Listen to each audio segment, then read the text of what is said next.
What's up, guys? Elie here, your favorite local licensed HVAC contractor. If this is your first time here, I want to say thank you so much for joining us. Welcome to the show. If you've been here before, good to see you again. And in this video, we are going to dissect and jump into success mindset versus wishful thinking mindset. What's the difference between them? Sometimes they may look the same.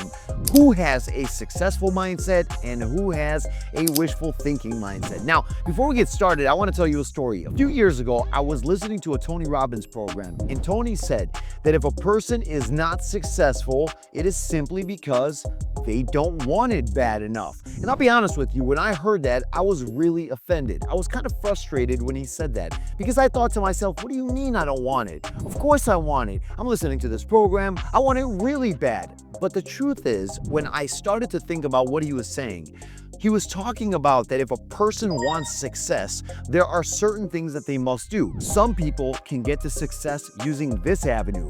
Others will take that avenue. But at the end of the day, there are certain things that all successful people do, and there's things that they don't do. And when I figured out what he was talking about and started to implement it, I started seeing the success come that I was hoping to achieve, but I also understood why in the past it evaded me. In this video, we're going to dissect what success mindset looks like versus wishful thinking mindset. What are the differences in the two mindsets, and what can you do to ensure that you hit your goals and make it to the end destination that you're seeking? Without further ado, let's get started. The first thing they have to realize that a success mindset person is going to be focused on goals. They're going to have goals that are clear, defined objectives, and they're going to know the direction they're looking to go. Number two, action-oriented. Successful people take concrete steps towards their goals. They have plans, they have strategies, and they effectively take action on them. You see, it's one thing to sit there and visualize where you want to be, what car you want to drive, what home you want to live in. That's all very important, because if you don't visualize, you're never going to see the end goal, the destination. Many people stop at the visualization exercise, and it's super important that we visualize where we want to go, what we want to accomplish, and then create the strategy and the actions necessary in order to get there. Number three, resilience. Successful people are some of the most resilient people you will ever meet. They embrace challenges, they understand that setbacks will inevitably happen, and they learn from failures and keep pushing forward. The difference between someone who succeeds and someone who fails often is that the person that succeeds simply doesn't quit. Number four, growth and learning. A successful person is constantly seeking self-improvement, how to get better at their craft as a human, and in general, values feedback and uses it constructively to grow as a human being. Number five, positive self-talk.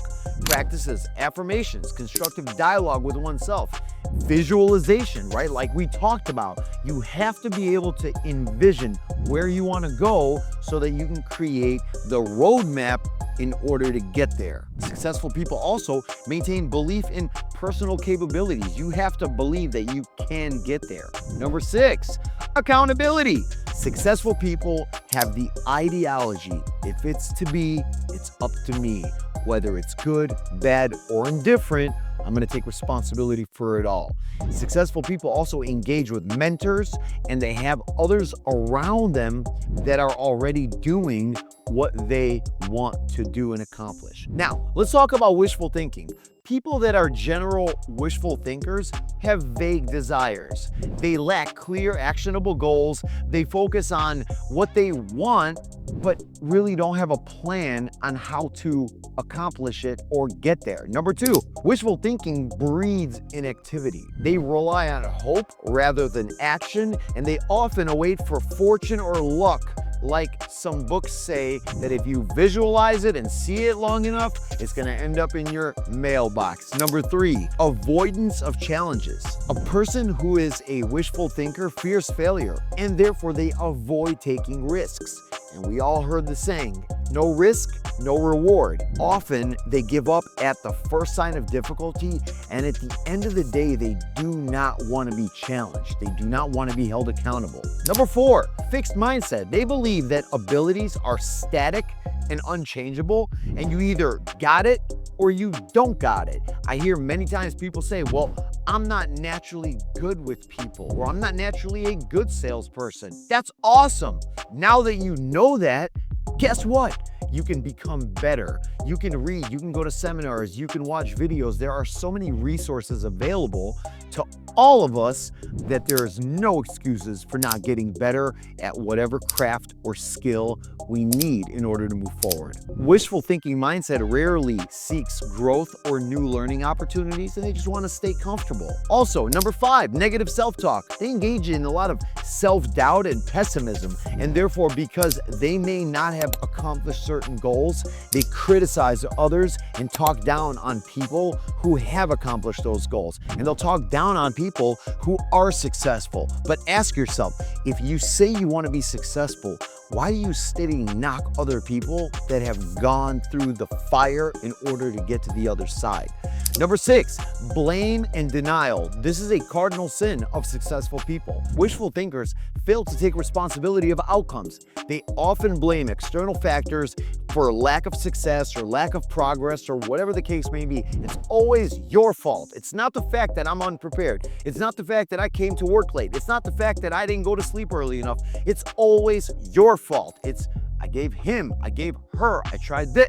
Take responsibility. Wishful thinkers hate responsibility. They hate the mirror being put in front of them. And I'll tell you, my key takeaways really come down to this. A success mindset is empowering, and it focuses on a couple major pillars. Number 1, actionable steps, resilience, continued growth. In contrast, wishful thinking is really a passive, often rooted in vague hopes without a real plan, and can really lead to disappointment. If you think about it, when you want something bad in life and you want something bad enough, you're going to see the result that you're after.